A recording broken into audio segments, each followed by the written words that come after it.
Alright, quick video. I'm not going to do too much detail on this one, but basically we've got to remove the overhead compartment section here.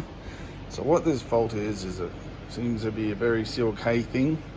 So what happens is, if you've got your roof off, aircon is lovely and cool. Put your roof on, unless you've got your aircon set on low, meaning LO on both sides, if you've got it on anything other than that, the aircon will default to bloody hot. Really awful hot. Great in the winter, not that we have winter where I am, but that's what it is. That's the common fault. The fault code, you'll see communications with yes, it's communications with the 4 temperature sensors. So there's 4 temperature sensors in here, and you'll see the communications failure or fault or something like that.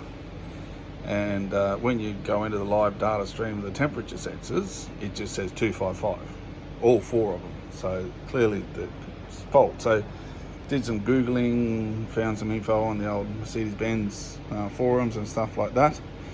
So what you got to do is you got to remove the overhead compartment, which is slightly different on the convertible to the coupe. So you got to remove this cover across the top here. Now you got to be really bloody careful, because remember this is 20-year-old plastic, and these little bits here are very thin. So very thin. So yeah, be very careful when you remove it. You don't need any tools, but you can see where the clips are.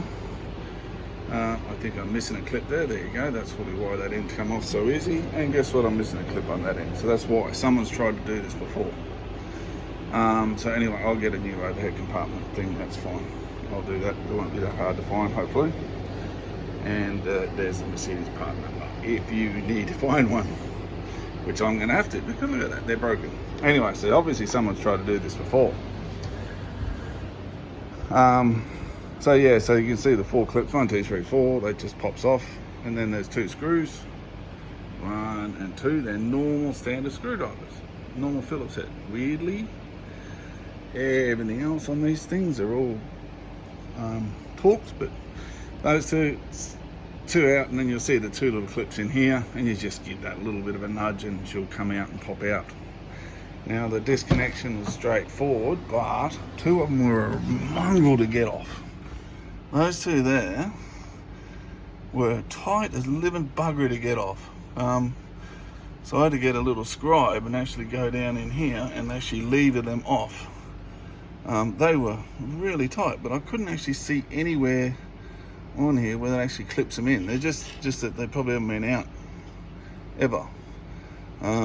You'll probably find all this stuff's all brittle too. So everything else just pulls out, but don't be surprised if they're stupidly tight to get out. So then you remove that.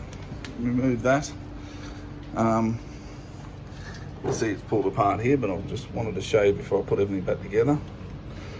You'll see the console, just take the little cover off there. That's just a little pin. You can, not pin, but you can see it there. There's a little wedge. Take that off. Take the 2 bulbs out. Take all 3 bulbs out, because you're going to need that. And then around here, there's a whole bunch of the cover. There's your cover. Yada yada. Goes something like that. I can't remember which way, wherever way it goes, doesn't matter. But there's a bunch of little screws on there. They're really little Torx screws. So unless you got your specialised set, you are going to run out of Torx. So Allen keys, all them, not the Allen keys, but the normal set you buy, you won't have it. They're way too small. So this is like a T7, so tiny little bugger. Anyway, so awesome. So that's the thing that was broken. There was literally nothing there. There's literally nothing at all. So that was actually empty, and I believe that's where the Thermistor goes. I hope so anyway. Anyway, so a little bit tricky, unless you know a little bit about solder, and that is going to be a tricky bugger to get, but it's not that hard. As long as you've got a quality soldering iron with good quality solder, you'll be able to get that in. So there's 2 little grooves there, one there, they fit in there, and then that little shell thing goes over the top. So the type of Thermistor, Thermistor, I think that's what they call it, is the 10K, I think, 10K version. Anyway, yeah, so you'll see it on the website what site it is, but I'll put it on the link down below exactly what detail number it is. It's just from Jaycar in Australia, but I'm sure you'll have all your standard electronic shops. So anyway, you'll see that'll be full of muck and dirt and crap as well. I had a leaf and a small stick in here, so there's clearly a lot of shit gets through that little bit of compartment on the top. So anyway, give all that a clean out. You'll see where the temperature thing sits in there. That sits in there. Clean your little fan out. So that sucks runs a little fan that sucks the air in across the Thermistor. These are a little bit tricky to undo. Just gradually take them undone. They come off. It's fine. And remember, it's a circuit board. Don't touch anything on the circuit boards.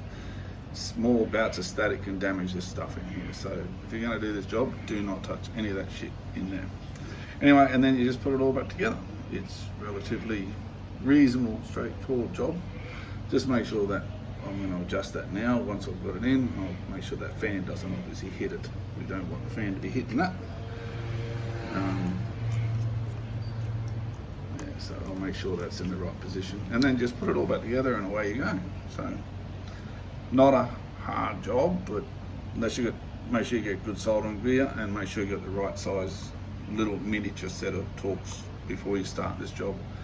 Also, you might need some plastic glue in case that top section is cracked or broken, and just when you pull it apart you might see that someone's already tried to do it and you'll have two ends broken anyway, like me, but that's okay.